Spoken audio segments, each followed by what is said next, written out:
Hello everybody, I'm April May Walston, and today I'm going to share with you the steps I took to create this bored princess urban expression style dog. So stay tuned.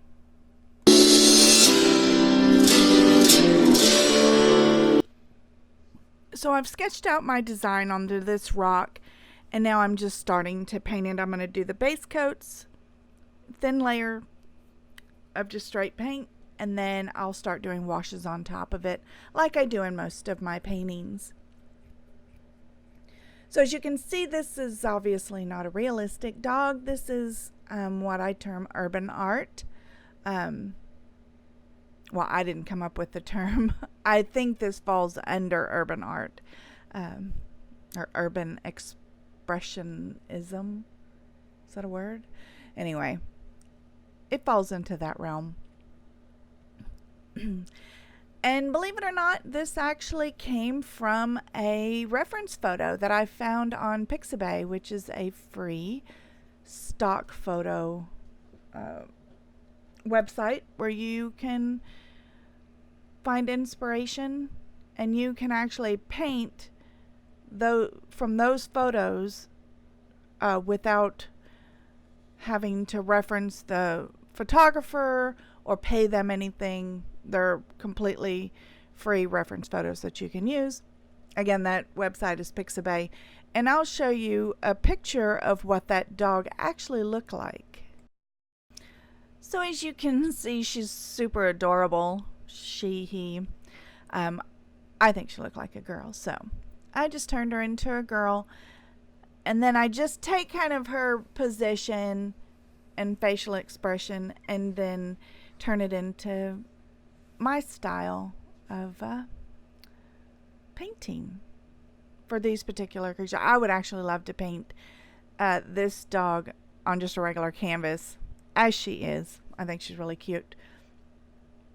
Anyway, my husband always tells me, he goes, I don't know why you paint these. These are not cute. And I told him that they're not supposed to be cute. They're supposed to be kind of odd looking. And you're not supposed to know exactly how you feel about it. I just enjoy it. I get to use whatever colors I want, where I want. I'm not limited by realism. And so I can do whatever I want. I like that kind of freedom. So now I made it look like, I was trying to make it look like she was on more of a cushion. And not on a floor per se.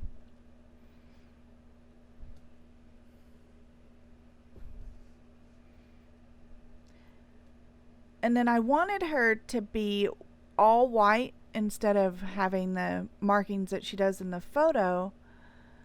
I wanted her to be all white. So I'm actually going to end up using blue for her shadows.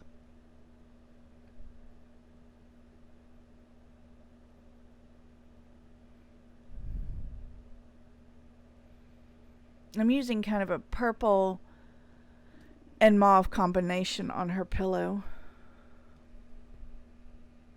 Now I'm using the blue on her body.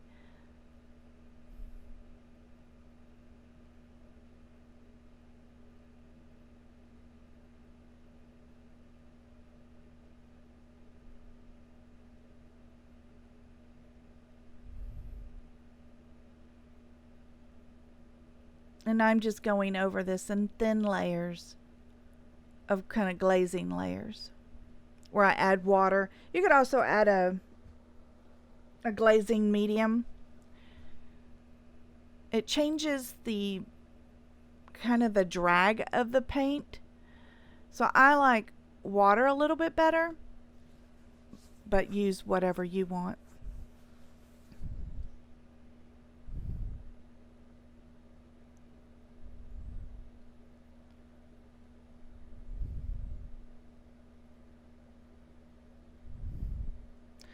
So as you can see, I'm just slowly building up my shadows.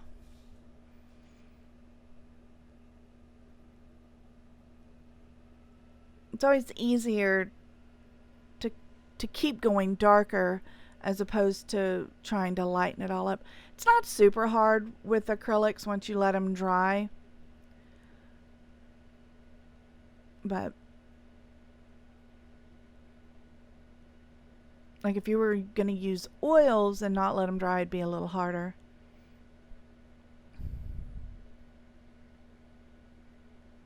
But you create less work for yourself if you just slowly increase your darks and lights until you get them where you want them. Isn't that the goal? To work smarter, not harder? Of course, I'm probably very guilty of working harder and not smarter a lot of times.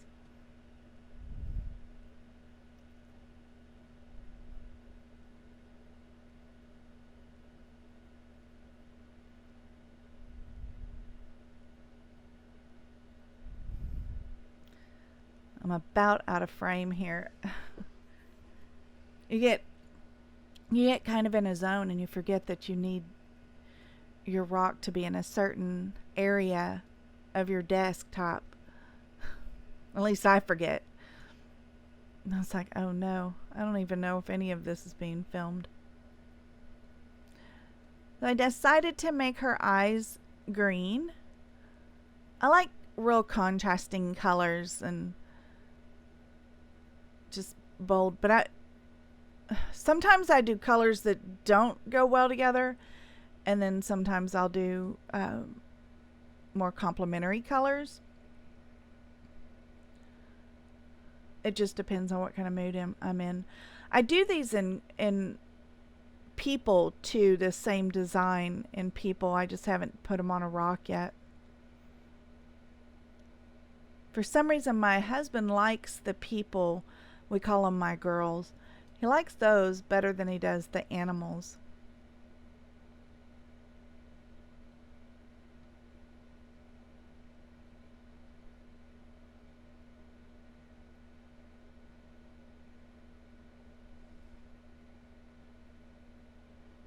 What's funny is this is not my style of art, like that I would put in my house, but I just enjoy the heck out of painting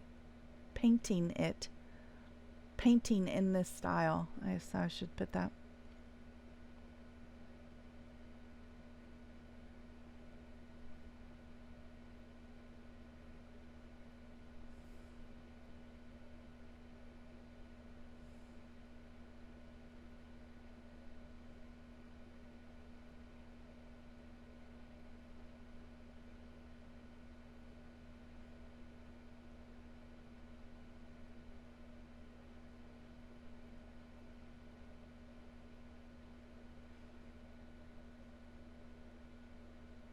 And now I'm going to outline everything in black, trap it all in black.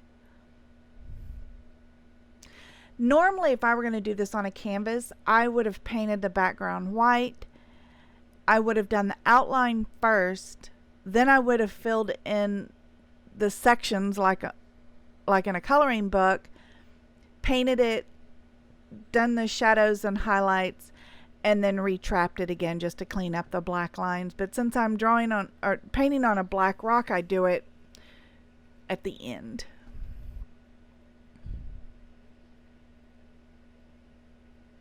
But you could do it in another color. I did the two dogs, the blue and orange dogs, and I believe I did the outline first, but I did it in a different color. I think I did it in like a goldish green color. So you could do it either way.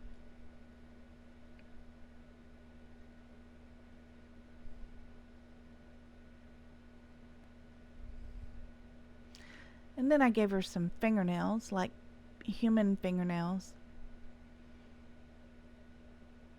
I think this is the part that bothers my husband so much. I'm not sure.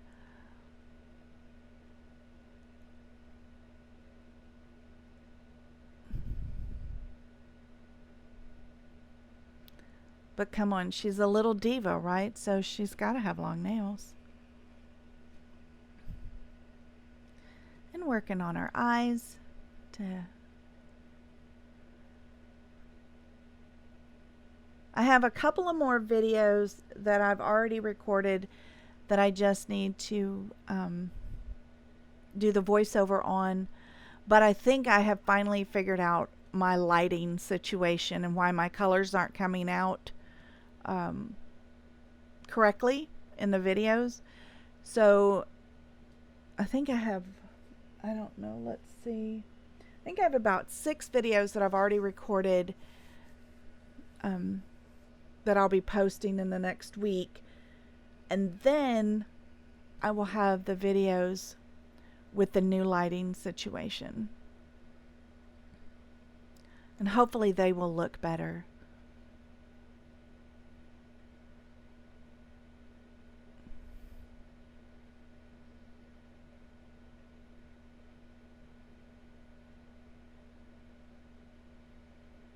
And I do have a private Facebook group that you're welcome to join.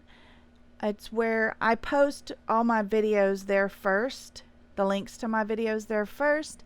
I also will answer any questions and any painting requests. If you have a request of something you want to see me paint, you can post it there, and I will make it a point to do that for you. The link to it is in the description below, but it's on Facebook and it's called Rockin' It with April May. So as I finish up the final details on this rock, I just want to take a minute to thank all of my subscribers for your unwavering support. And if you haven't done so, please hit the like and subscribe button. And don't forget to ring that notification bell so you'll be notified when I upload a new video, which is at least 3 times a week, if not more. Also, I'm trying to get to the 500 subscribers, and you could help me tremendously by sharing this video. Again, thank you so much for your support. It means the world to me. Please leave me a comment letting me know what you think of this video. So thank you so much for watching, and I'll see you in the next video.